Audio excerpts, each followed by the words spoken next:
আপনারা দেখেছেন তারেক রহমান মৌলবাদের উত্থান নিয়ে খুব চিন্তিত। আপনারা দেখেছেন বিএনপির মির্জা ফখরুল ইসলাম আলমগীর সাহেব দক্ষিণপন্থীদের উত্থান নিয়ে অনেক চিন্তিত।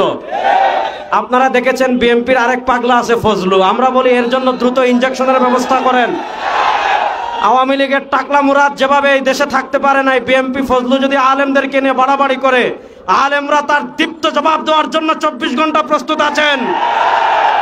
আমরা তারেক রহমান এবং বিএনপির কাছে জানতে চাই, মৌলবাদীদের নিয়ে আপনাদের এত চিন্তা, দক্ষিণপন্থীদের নিয়ে আপনাদের এত চিন্তা, ইসলামপন্থীদের নিয়ে আপনাদের এত চিন্তা, খুনিদেরকে নিয়ে আপনাদের এত চিন্তা নয় কেন?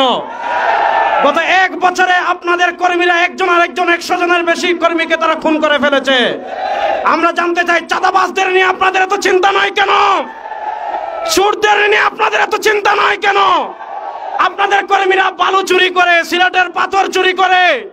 সুতরাং আপনারা মৌলবাদদের নিয়ে চিন্তা করতে হবে না, ইসলামী রাজনীতি নিয়ে চিন্তা করতে হবে না, চোর ডাকাত সন্ত্রাসদের নিয়ে চিন্তা করেন।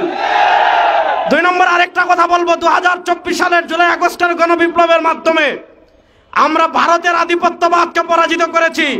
বাংলাদেশে যদি বাম রাজনীতির নামে কেউ ভারতের দালালি করে, সেই ভারতের দালালদের হাত ভেঙে দেওয়ার জন্য প্রস্তুত আছেন।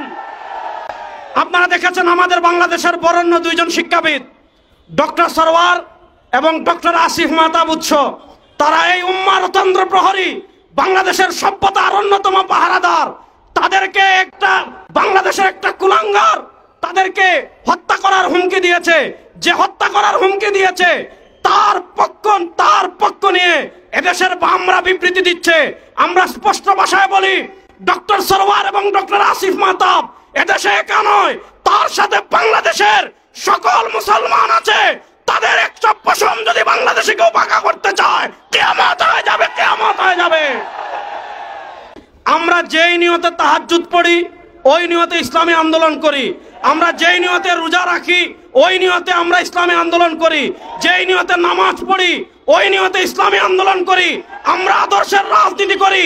আদর্শের রাজনীতি কখনো 1-2টা আসনের জন্য বিক্রি হতে পারে না।